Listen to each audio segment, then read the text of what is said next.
Good evening and welcome to another edition of Sports Hour. I am Kevin Syracuse, joined with Josh Schmidt, our hockey analyst. And before we get to the NHL playoffs, first, for your college sports, the Fredonia Blue Devils baseball team won 1 out of their 3 weekend games versus Brockport at Ludwig Field.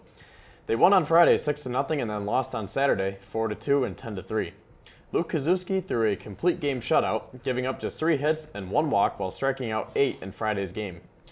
Russ Mistretta led the offense with 3 hits, and Tyler Phillips, Trevor Bradshaw, Billy Clifford, Don Monty, and Don Monty had 2 hits apiece. Cole Brink went 3 for 3 in Saturday's Game 2 defeat. Saturday was also senior day as Kaczewski, John Morrison, DJ Shearsing, and Kevin Urenick were honored prior to the game.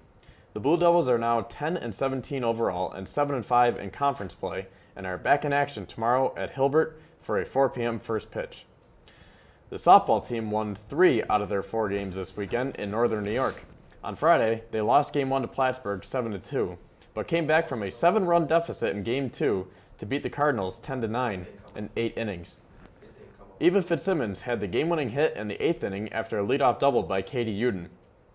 Uden also pitched 6 innings in relief, giving up no hits and no runs. The women then defeated Potsdam on Saturday by scores of 7-6 and 11-1. Fitzsimmons went 3 for 4, and Uden went 2 for 3 with 3 RBIs in Game 1. In Game 2, Fitzsimmons went 2 for 3 with an RBI, while Cassie Herman went 2 for 3 with 2 RBIs. The Blue Devils' doubleheader versus the University of Rochester today was postponed until tomorrow. First pitch is set for 3 p.m. Ethan Francis finished 4th overall out of 37 runners in the men's 1,500 meters at Saturday's Westminster Invitational Track and Field meet. For the women's team, Ayana Bursey finished 2nd in the 100-meter dash, and Cassie Serafin finished 2nd in the triple jump. Many personal bests were set on both the men's and women's teams, and each team will be traveling to Cortland this weekend for the Cortland Classic. And finally, Tiger Woods won his 15th major and first since 2008 as he won the Masters on Sunday. Through many ups and downs over the past decade, Woods was able to pull off one of the greatest comeback stories in sports history as he won his 5th Masters. So there is your roundup of college sports and the Masters. And also over the weekend, Josh, we had the NHL playoffs. Yep. So what are your thoughts as we are into the thick of round 1? Well, it's very surprising in some series. There's a bunch of series that I didn't see going the way they are, but I'll get to that in a second. So I want to start off with the Las Vegas Knights versus the San Jose Sharks. I currently have Vegas winning it in 6 games, and right now Vegas is winning the series 2-1. And I think that if Vegas is going to win tonight, the Sharks will win Game 5 at home, and then the Vegas will take Game 6 at home, because I just think Las Vegas is such a good home fan base that they're going to be able to pull out a win tonight and then also pull out a win in Game 6 to win the series in the 6 games that I predicted. And they still have, that momentum from last year going to the Stanley Cup Finals. Definitely. So, I think, and they have a lot of guys back from that team, right, and that experience can only help them. And even a couple additions like Max Pacioretty and guys like that. I think they're going to be a very Mark tough. Stone. Yep. I think they're going to be a very tough. He actually, I think he scored 2 or 3 points the other night, 2 goals, 1 assist, something like that. But he is proving very beneficial to the team, and I think he's going to be a good addition. But then the next I have is the Calgary Flames and the Colorado Avalanche. Currently, I had the Flames in 6, but currently the Avalanche are winning 2-1 in the series. I still think the Flames can come back to win in 6 games, but they'll need to win the next 3 in a row. So that's it's going to be a little tough for them, but it's been an interesting series because it's an unexpected surge from the Colorado Avalanche. They've had a big addition from former college player and Hobey Baker winner Cal McCarr, who just finished playing in the Frozen Four in Buffalo, and now literally last night played in his first NHL game and scored his first NHL goal. In a matter of 48 hours, the man won the Frozen Four, and now he's playing in the Stanley Cup playoffs. So that's a big addition for them. It's always one of those moments where I'm sure a lot of veterans who maybe aren't getting playing time are like, "Who's this kid? Yeah, and taking our spots." And now he but scores, then he comes in and they love him. Yep. Yeah, no, he played. I think he played with Nathan McKinnon and their top line last night, and it proved very vital for them. And they beat the Flames 6-3, I believe. Yeah. Yeah, and Jared Bednar, the Avalanche coach, I saw some rumors he was under.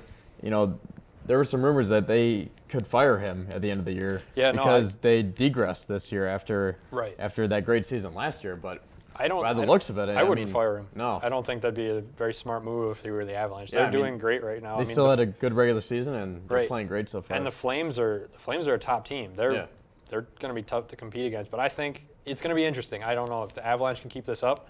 It's going to be interesting to see if the Flames can come back and beat them. But the next I had were the Nashville Predators versus the Dallas Stars.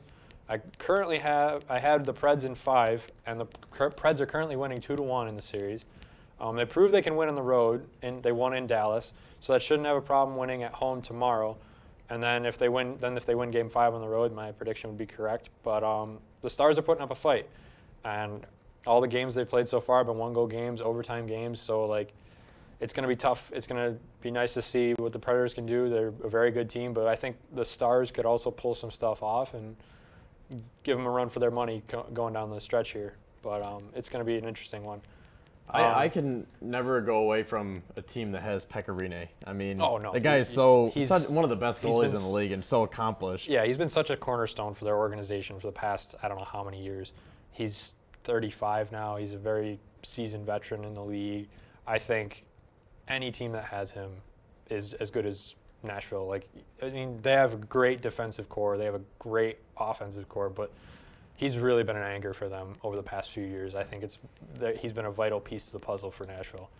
Yeah, I mean, I say I can't go against him, at least for now. I mean, I don't think Rinne could lead them all the way to a Stanley Cup final. He might, but I think he can at least carry them over. The Stars in round 1. He's a key piece, but he's not gonna carry them all the way.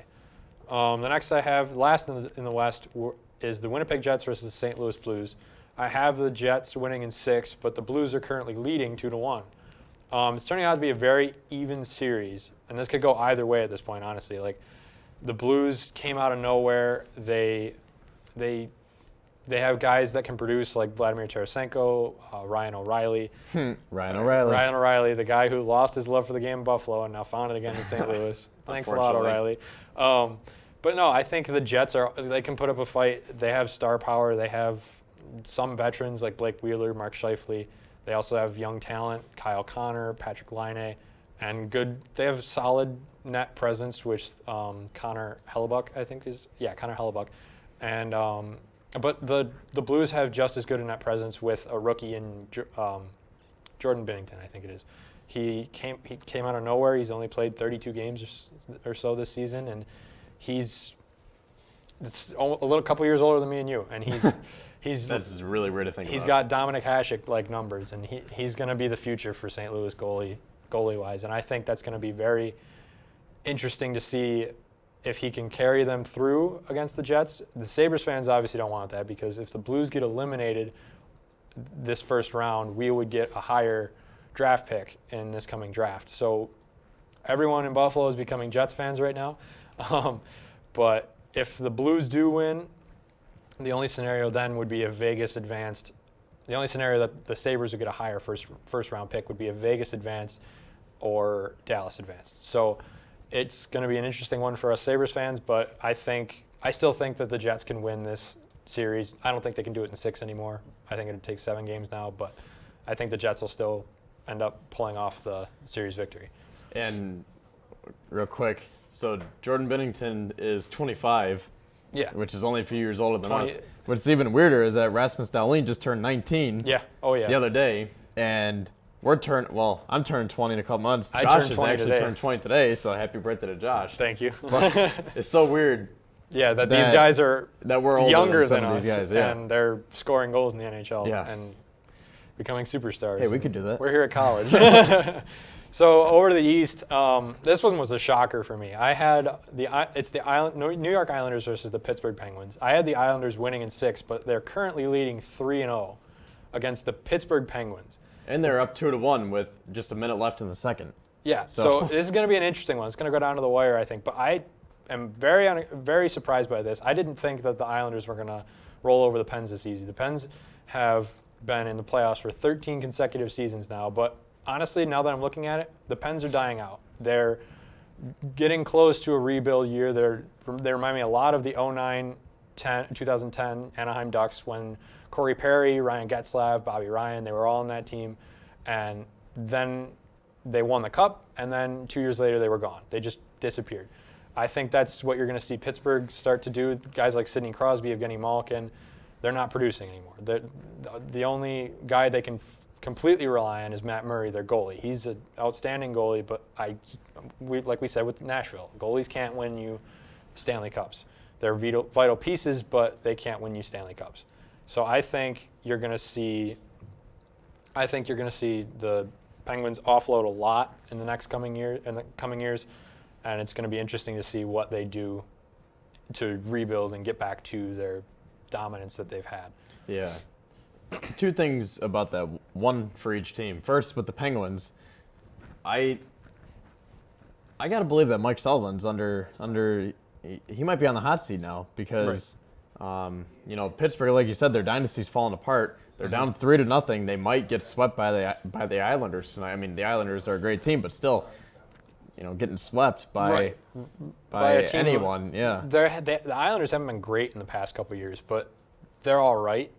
But in my opinion, the Penguins crawled into the playoffs this year. Yeah. They did get the third seed in the Metropolitan Division, but that wasn't a very good division at all this year. They didn't have much competition, in my opinion. So I think it was just another lucky year for the Penguins. I don't think the playoff streak continues next year.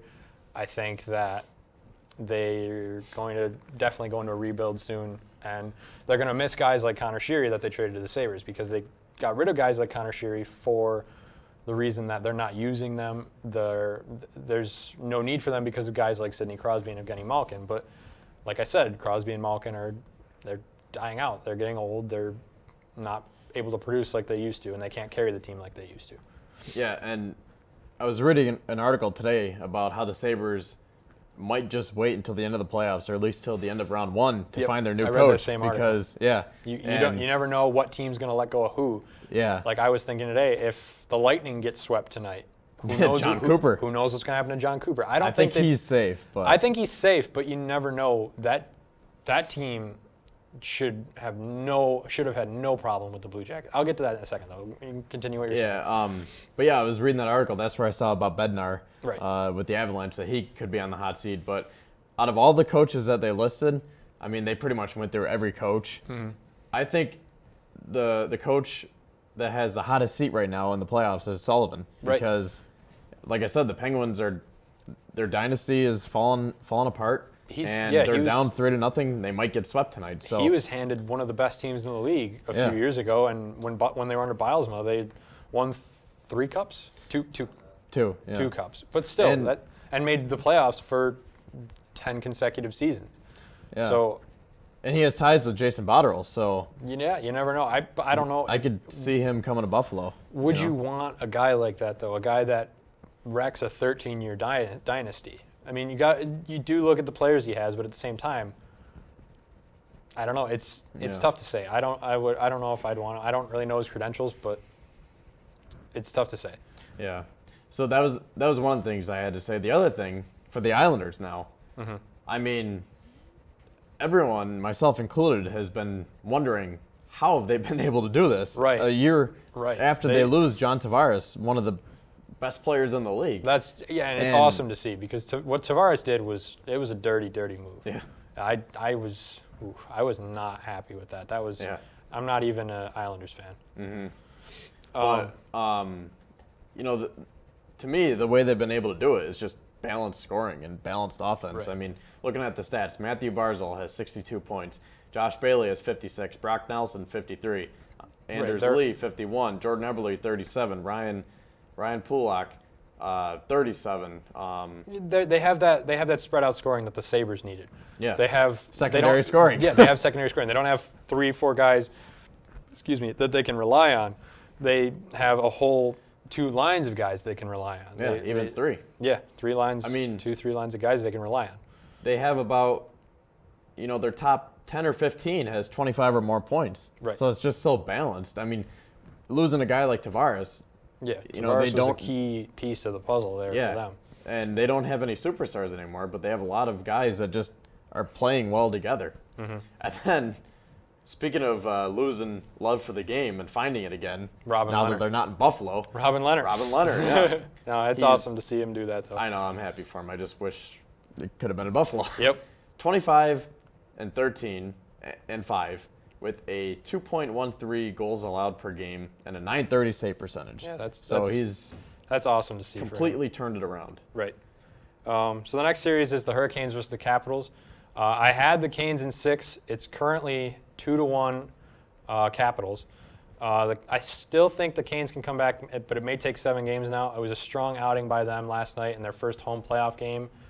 They won 5-0 against the Capitals, which was great to see for them, minus the fact that Svechnikov got knocked out by Alexander Ovechkin. It was a great thing to see. It was awesome to watch, but not great for the Hurricanes if he's going to be injured. The next series is Maple Leafs versus Boston. Who do you root for here? Oh, as a Sabres fan? You hate both of them, but yeah. I have to go with Bruins in 7 because I hate the Leafs more. Currently, the Leafs lead 2-1.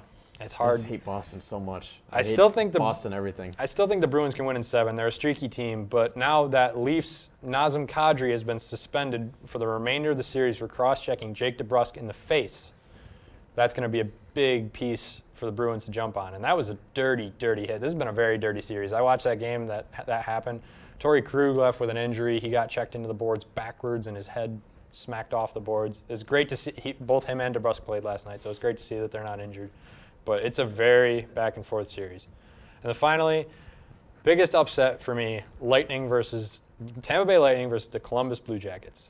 Lightning had 128 points this season. Nikita Kucherov. 62 wins. Nikita Kucherov also scored 128 points, the same amount as his whole team. Oh, I didn't realize that. And they're losing 3-0 to the Blue Jackets.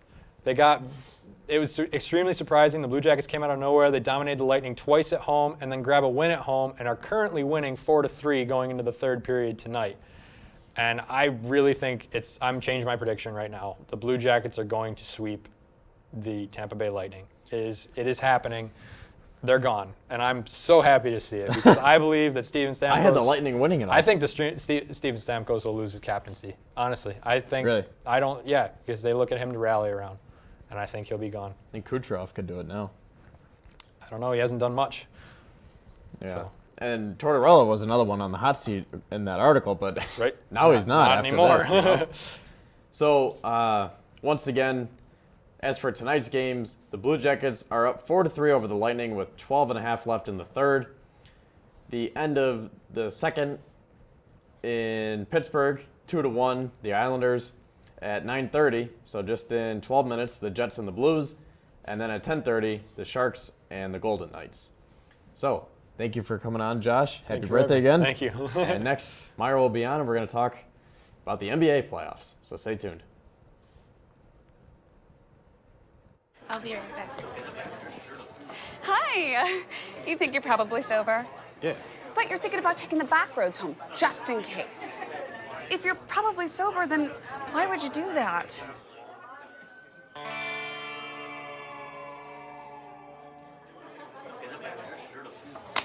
Good choice. Probably okay isn't okay. If you see a warning sign, stop and call a cab, a car, or a friend. That's a full glass of wine. I'll be chatting you later. I realized that I'm not perfect, but it all really started to change because you judge me for having a problem. No one is going to know that I need help. I need help. I know that no one is going to judge me for having a problem. I realize that I'm not perfect, but it all really started to change because you listen.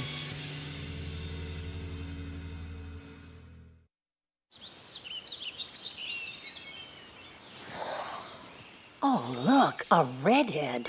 Staring contest.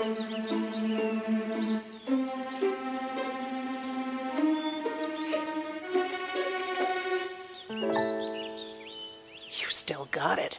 I know. Come alive with the forest. The dad was cute. You were looking right at us. Visit discovertheforest.org to find a forest near you. There are 16 million children struggling with hunger in America. That's 1 in 5 daughters, sons, neighbors, and classmates who don't know where their next meal is coming from. yet billions of pounds of good food go to waste every year. It's time we do something about it. Feeding America is a nationwide network of food banks that helps provide meals to millions of kids and families in need. Visit feedingamerica.org to help them feed even more. Together, we can solve hunger. Together, we're feeding America.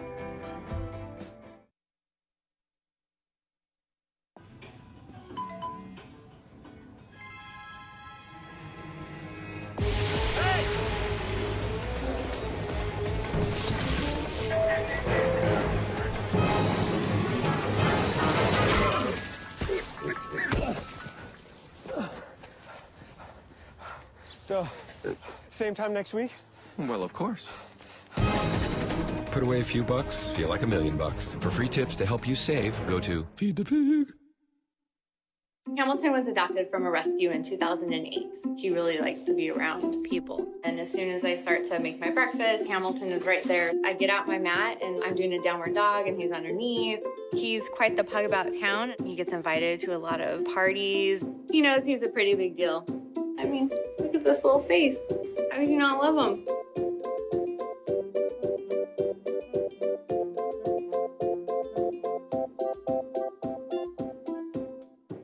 It's me, Artie. Come see what I collected from the Creative Galaxy in my idea box. Transform your world. Will you help me make art? Before you throw it away, Hey, I have an idea. think outside the box. Go be amazing!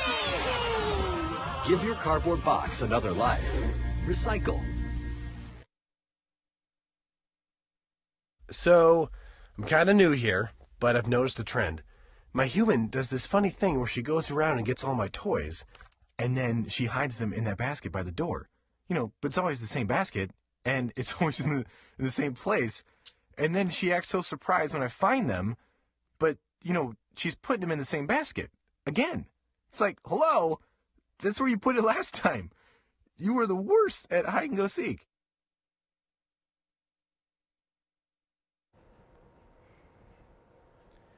We are glad to have Meyer Mikulski join us now for our NBA segment. And Meyer, just like the NHL, the NBA playoffs are in full swing. But before we get into that, we got to talk about D. Wade and Dirk. Yep. As they both went out on a high note the other night on Wednesday. So last week, we found out that we're losing not one but two greats to retirement this year, Dwayne Wade and Dirk Nowitzki. They each played their last ever NBA games on the road, and despite the fact that both players lost their respective last games, they each went out on a high note. Wade might have not scored 60 points like Kobe Bryant, but he ended his career on a triple-double, recording 25 points, 11 rebounds, and 10 assists. Dirk ended his career on a double-double, recording 20 points and 10 assists. Hats off to both players on first-ballot Hall of Fame careers and for going out on their own terms. Not every player has that luxury in the NBA, unfortunately. And off the subject, on that very same night, Jamal Crawford of the Phoenix Suns became the oldest player to record 50 points in a game at age 39. Stole Dirk's spotlight. Yeah, basically. That's what Dirk said after the game. But, yeah, just hats off to both of those guys on great careers. I mean, what they did for the game over the last couple decades, you know, is going to be missed throughout the whole league. And did you happen to see the Dwayne Wade commercial? You mean the Budweiser commercial? Yeah. I didn't look at it in totality, but I saw like pieces of it. That was really good. It was, if you didn't see it, it was Dwayne Wade was standing at center court at the American Airlines Center, or yeah, is it arena, not center. Yeah, I was thinking that. Yeah, center's not. Yeah. But yeah, at the Miami Heat arena, and all these people came up to him, and because you know NBA players exchange jerseys with Wade as a way to remember him, and you know they sign it for each other. But these people came up to him. There were 5 people came up to him and said, "I don't have a jersey to exchange with you, but I have this." And it was, you know, one lady, it was like her cap and gown because Wade paid for her college tuition. Another lady, he paid he took her on a shopping spree after she lost everything in a fire. And then the best one, in my opinion, was his mom, who came out and said, you know, you saved me. I was in jail, but you stuck with me. And then when I got out, you bought me the church. And it was just a really good ad. And so many people were even crying about it, at least on social media. But yeah, it was a great end to great careers. But as for the playoffs, we are underway, as we are either a game or two in, as there are some games in progress right now. And what are your thoughts so far, Meyer? Are you surprised? Are you happy, angry? Well, I'm surprised about a couple of series, but I'll get there. The first series I want to discuss is the Bucks versus the Pistons. And I actually predicted the Bucks would win in 5. So in game 1, the Bucks demolished the Pistons by 35 points in a wire-to-wire victory, leading by 43 at one point. The Bucks were led by MVP candidate Giannis Antetokounmpo, who recorded 24 points and 17 rebounds. 7 Bucks players, including Giannis, scored in double figures. As for the Pistons, they looked like they didn't belong on the same court as the Bucks. To be fair, they played without their all-star Blake Griffin, who looks to be out for the series, which is a shame. They were led by their 2017 lottery pick Luke Kennard, who recorded 21 points in a losing effort. To make matters worse, their star big man Andre Drummond was ejected for a hard foul on Giannis Antetokounmpo and recorded 12 points and 12 rebounds in 26 minutes. I still believe the Pistons can pull one out, but Drummond is going to need one of those dominant performances in order to make that happen. So what are your thoughts, Kevin? I really like the Milwaukee Bucks. I think they can go really far this year. I think they can even win the East and go to the finals. I mean, we talked about this last week between Giannis and Chris Middleton, Brook Lopez, Eric Bledsoe. Then they added George Hill. They re-signed Ersan Ilyasova. Pat Connaughton coming off the bench. I mean, they're just so deep, and they have so many contributions. Mirotic, the power forward position. I mean, they're just so deep, and Giannis is playing so good right now. I think they have what it takes to go far this year. Yeah, they almost remind me of last year's Sixers in a way, but without Joel Embiid. Yeah, and now the Sixers are pretty deep this year too, but things haven't gone their way at least. But we'll get there.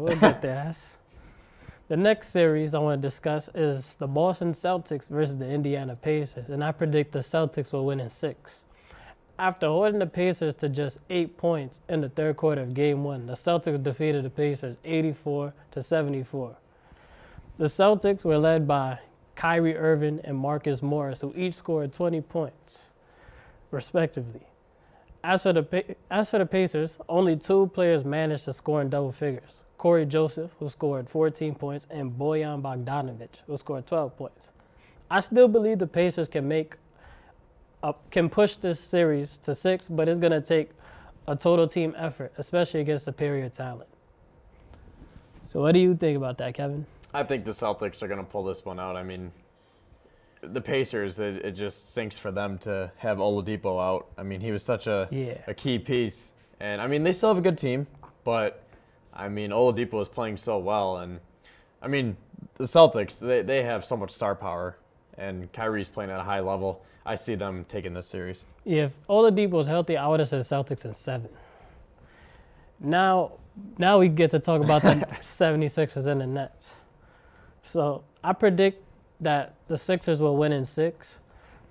In Game 1, Brooklyn was led by their all-star and most improved player candidate, D'Angelo Russell, who recorded 26 points, and Karis LeVert, who recorded 23 points. They also got contributions from bench players such as Spencer Dinwiddie, who recorded 18 points, and former lottery pick Ed Davis, who recorded a double-double, 12 points and 16 rebounds. As for Philly, Jimmy Butler recorded 36 points and 9 rebounds. Joel Embiid recorded a double-double himself, recording 22 points and 15 rebounds. However, their all-star point guard, Ben Simmons, scored just 9 points on 4 of 9 shooting. And Tobias Harris was held to just 4 points on 2 of 7 shooting. To be fair, he did contribute 7 rebounds, and 6 assists. And their sharpshooter, J.J. Redick, was held to 5 points on 2 of 7 shooting, hitting just 1 3-pointer. But in Game 2, it was a different story. In Game 2, the Sixers redeemed themselves, winning convincingly by 22 points, 145 to 123, after a big 51-point third quarter. This time, their all-star point guard, Ben Simmons, stepped it up, recording a triple-double, 18 points, 10 rebounds, and 12 assists. In this series, Simmons is the X factor because when he's being aggressive, it opens up shots for guys such as J.J. Redick and Tobias Harris. 6 players, including Simmons, scored at least 15 points, and they were able to hold D'Angelo Russell to 16 points on 6 of 16 shooting. In a losing effort, the Nets are led by their 6th man, Spencer Dinwiddie, who recorded 19 points. So what are your thoughts, Kevin? I'm just going to keep this quick because we got to get to the West. I like the Sixers in this series. And then next, to finish out the East, Raptors versus Magic. Another surprise. The Magic came out of nowhere in Game 1. And Kyle Lowry went back to his old ways, 0 points. But right now the Raptors are up in Game 2. But I don't know. I think this is going to be a better series than people thought, Meyer. Yeah. I actually predicted that it would be a sweep originally. But the Magic, they proved me wrong, man. Like, I didn't even think they would make the playoffs, but I don't think anyone else did either. Yeah, they have a good team this year. I mean, with Vucevic, Gordon, DJ Augustine the other night, with that three-pointer, the game-winning three-pointer. Yeah, they have a lot of length, and they have a lot of shooters on their team as well. So that'll be a good series. It's going to be, like I said, better than people think. All right, so then in the West, Warriors versus the Clippers. The Warriors were about to be up 2-0 last night, but the Clippers pulled off the greatest comeback in NBA playoff history, storming back from 31 points down to beat the Warriors. So, what do you think about this series now? So, ironically, the Clippers did that same thing to the Memphis Grizzlies 7 years ago when they had Nick Young and company. But I feel like the Clippers, they play hard, man. That's why they made it this far into the playoffs. Like they were led by Lou Williams, who scored 36 points, and he had 11 assists, and they had some help from Montrezl Harrell and Danilo Gallinari, who had 25 points and 24 points respectively. So, yeah, the Clippers play hard. They don't have any superstars, so to say, as they used to have Chris Paul, DeAndre Jordan, Blake Griffin. So now they're just a bunch of solid players who are playing well, but at the same time, I think the Warriors are just gonna. Yeah, obviously they're gonna win this series. But the Clippers, they have a lot of guys that have that chip on their shoulder. But DeMarcus Cousins is out for the rest of the series now. Yeah, so unfortunately, that's something to watch with for the torn quad. Yeah. So next, Rockets and Jazz. I think that I got to go the Rockets here. James Harden is just too strong to go down in round 1. So what do you think about this? Yeah, I have the Rockets in 6. Even though the Jazz, Jazz are good. They're good, but like they kind of remind me of the 2011 Bulls in a way, because like the Bulls, they used to rely heavily on Derrick Rose, how the Jazz rely heavily on Donovan Mitchell. But they have a bunch of defenders. But like once they go on those scoring droughts, like they're just not able to keep up. Yeah, so I like the Rockets. I'm going to go Rockets in 6 here. So then we have the Trailblazers and Thunder. Trailblazers won Game 1 the other night thanks to Damian Lillard and C.J. McCollum, that dynamic duo. I don't know. This is going to be a good series. I think I'm going to go Trailblazers in 7. What do you think about this one? I have Thunder in 6. All right. I just love that combination of Lillard and McCollum. I mean, and as Cantor, he stepped up as well. Yeah, I'm mad as a Knicks fan. We should have got more. We should have got something back for Cantor. We just let him walk. Yeah, exactly. And real quick, Nuggets Spurs. Spurs are up 1. Excuse me. So, what do you think in this one? I have Nuggets in 6. I'm gonna go Spurs in 7. I think with Popovich and all that veteran experience, Spurs are gonna pull it out. So we will see. As tonight we have, right now in progress, the Raptors and Magic. the Spurs and Nuggets are in action as well. And then the Thunder and Trailblazers will be tipping off at 10:30. So we'll see. It's going to get interesting from here on out. So thanks for joining us, Meyer. And next, Crescenzo will be on, and we're going to talk some MLB.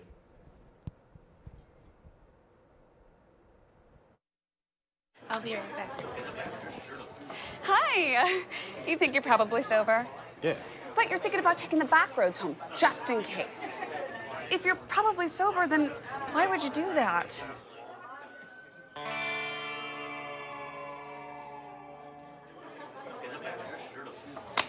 Good choice. Probably okay isn't okay. If you see a warning sign, stop and call a cab, a car, or a friend. That's a full glass of wine. I'll be chatting you later. There are 16 million children struggling with hunger in America. That's 1 in 5 daughters, sons, neighbors, and classmates who don't know where their next meal is coming from. Yet billions of pounds of good food go to waste every year. It's time we do something about it. Feeding America is a nationwide network of food banks that helps provide meals to millions of kids and families in need. Visit feedingamerica.org to help them feed even more. Together, we can solve hunger. Together, we're feeding America. Hamilton was adopted from a rescue in 2008. He really likes to be around people. And as soon as I start to make my breakfast, Hamilton is right there. I get out my mat and I'm doing a downward dog and he's underneath. He's quite the pug about town. He gets invited to a lot of parties. He knows he's a pretty big deal. I mean, look at this little face. How could you not love him?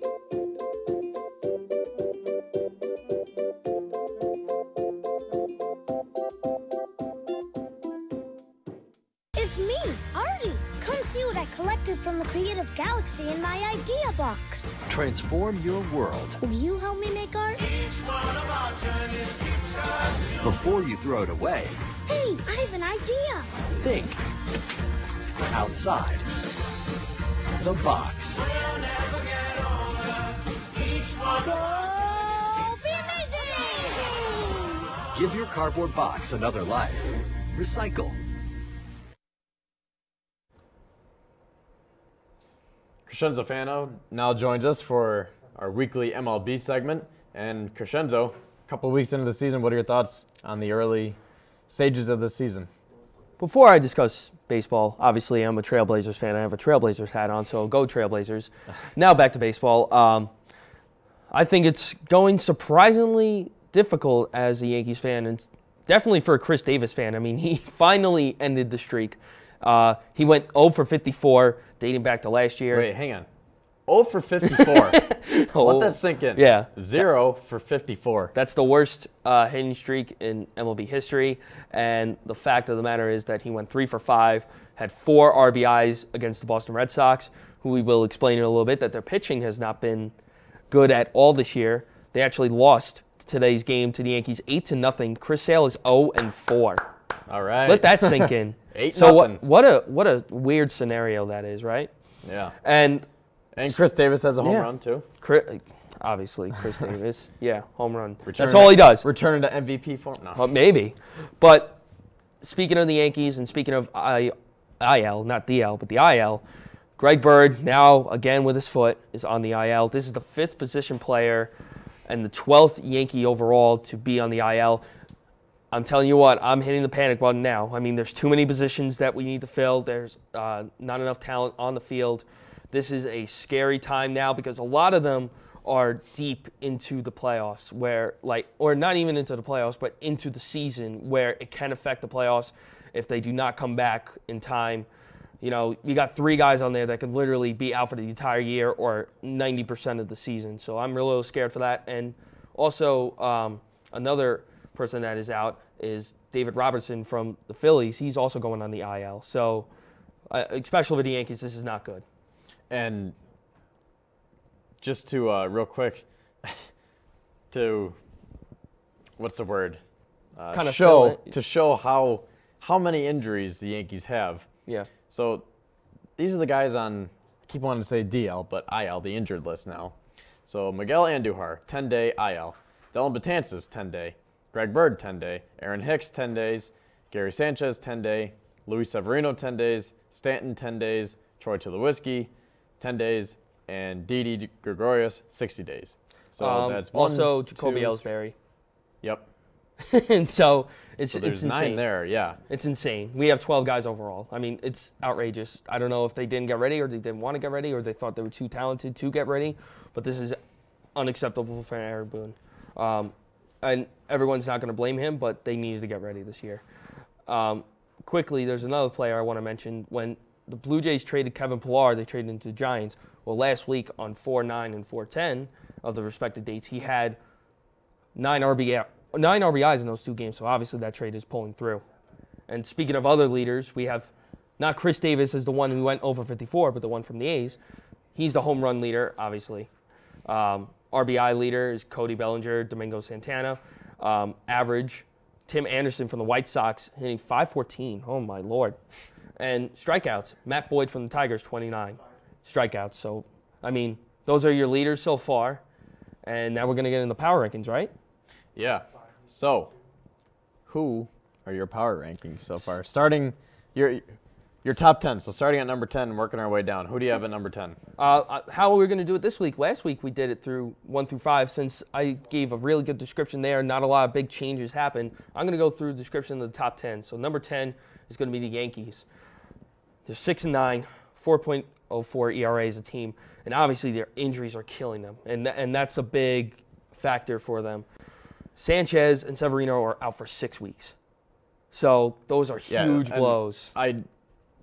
Real quick, I just want to mention, the MLB website has all those guys listed on the 10-day IL, but a lot of these guys, they're out, 6, 8, 10 weeks. Yeah. And so it's worse than what they're listed as. Not only that, but you take Troy Tulowitzki out, and he's always injured, so let's take him out. Jacoby Ellsbury, always injured, so who knows if they even come back. But the thing that really concerns me is that the team is still more talented than the White Sox, the Tigers, and they've had leads against the Astros and didn't pull it off because of their amazing bullpen, right? So I don't understand what is happening, but it needs to change. I would hit panic mode on this. This is too many injuries, and I know it's early in the season, but this is too many big injuries that have happened on this ball club. I will say I was very confused as to why the Yankees got so many infielders this offseason.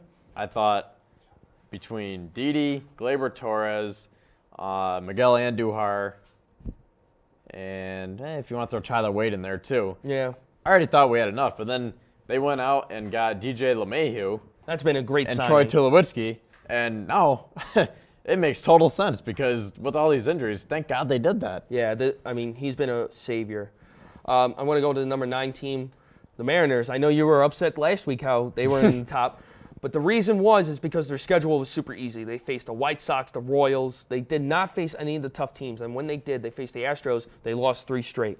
So now you're going to start to see really where they're exposed. They're exposing their pitching, a team ERA of 4.20. That is pretty high, considerably you're in the top 10, so you should be a little bit lower. And they hit decent 277 as a team. They can be a little bit higher, but they really need to start pitching well, and especially against these good teams. Number 8 team, surpriser, the Mets, 9-6 team. Their average is a little low. They're 268 hitting for their team. But Dominic Smith, remember how bad last year he was? He's hitting 444 for the team. I mean, what a comeback. I mean, he was horrible in the outfield and everything, but switching back to first base where he belongs. He was a first-round draft pick, I believe. And what a surprise. But what's even more surprising was last night they faced the Phillies, and Syndergaard looked horrible. He has a 4.40 ERA, and last night he was just awful too. He was not himself, and neither was Noel, the opposing pitcher, a Cy Young candidate last year. So, Nola? Yeah, or Nola, excuse me. Nola, yeah. And Pat Lugo for the Mets, 6.66. I mean, they need to be, their stars need to get it together. Their hitters, their pitchers, no matter who's the star on the team, they need to start producing. What are your thoughts?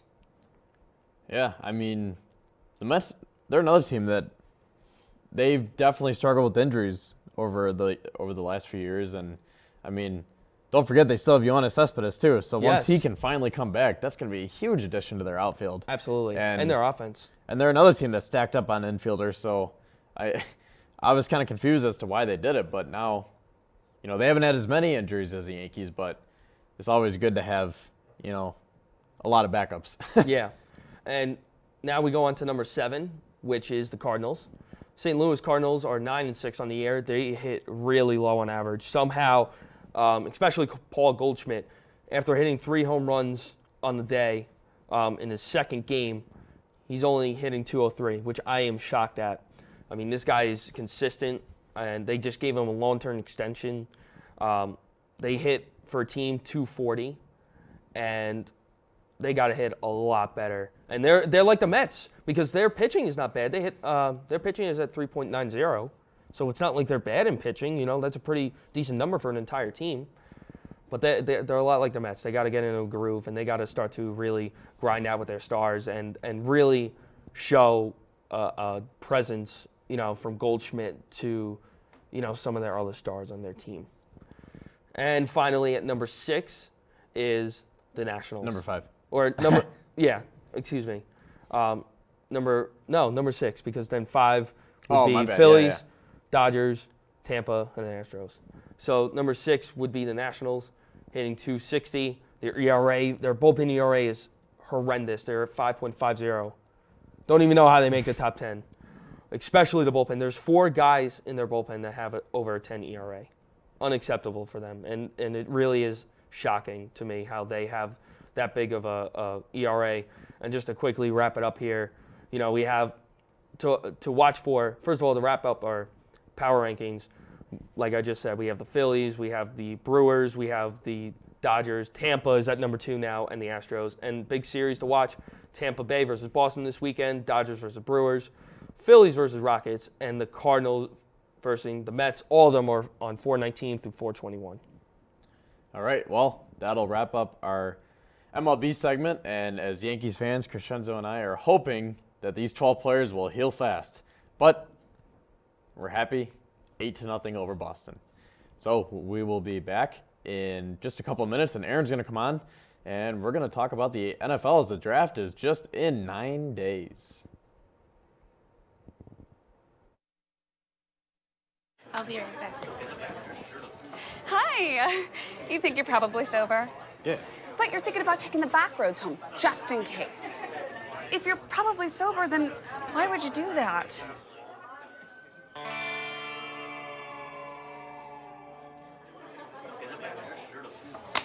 Good choice. Probably okay isn't okay. If you see a warning sign, stop and call a cab, a car, or a friend. That's a full glass of wine. I'll be chatting you later. There are 16 million children struggling with hunger in America. That's 1 in 5 daughters, sons, neighbors, and classmates who don't know where their next meal is coming from. Yet billions of pounds of good food go to waste every year. It's time we do something about it. Feeding America is a nationwide network of food banks that helps provide meals to millions of kids and families in need. Visit feedingamerica.org to help them feed even more. Together, we can solve hunger. Together, we're feeding America. Hamilton was adopted from a rescue in 2008. He really likes to be around people. And as soon as I start to make my breakfast, Hamilton is right there. I get out my mat and I'm doing a downward dog and he's underneath. He's quite the pug about town. He gets invited to a lot of parties. He knows he's a pretty big deal. I mean, look at this little face. How could you not love him?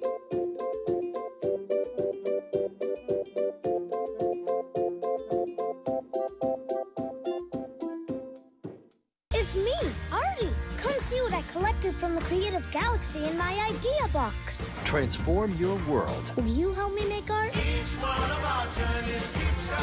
Before you throw it away, Hey, I have an idea. think outside the box. Go be amazing! Give your cardboard box another life. Recycle. And welcome back to our final segment, as we're now joined by Aaron Sember to talk some NFL for the first time in a few weeks. And Aaron, how are things going in the NFL world? So as of like these past few days, there's been a few new contracts extensions. So wide receiver Sterling Shepard of the New York Giants has signed a 4-year, $41 million contract. And I guess New York's thinking he's a wide receiver 1. What do you think about that, Kevin? I don't know. I'm not sure what to think anymore with the Giants. Yeah, I mean, obviously they and they have Golden Tate. they just so signed that Golden was Tate. that was a good deal. I don't know. I don't think Sterling Shepard's worth that much, but if you're a Giants fan, it's good that they locked him up. Yeah, of course.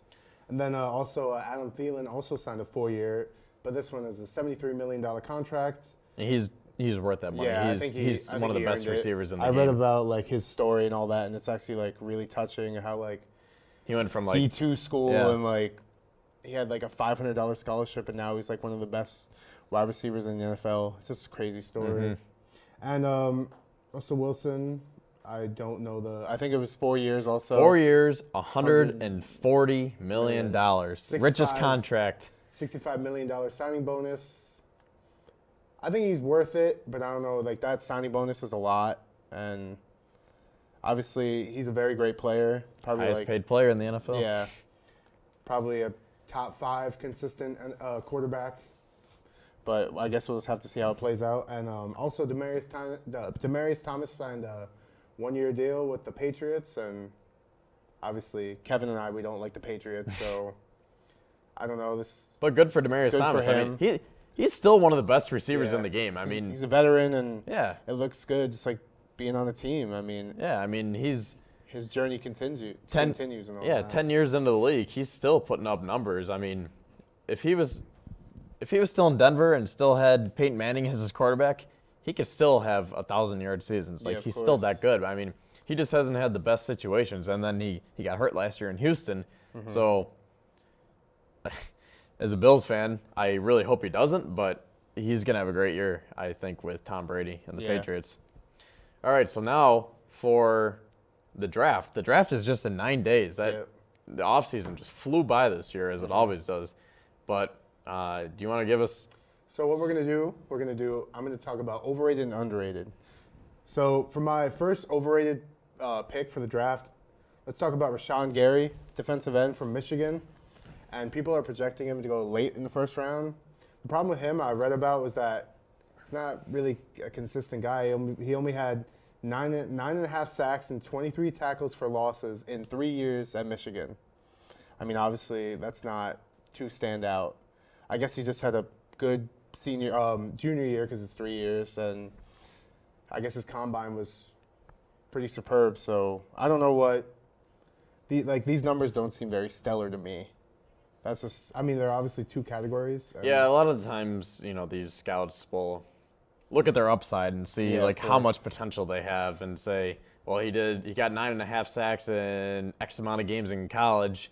Give him a couple years, let him put on another 15, 20 pounds.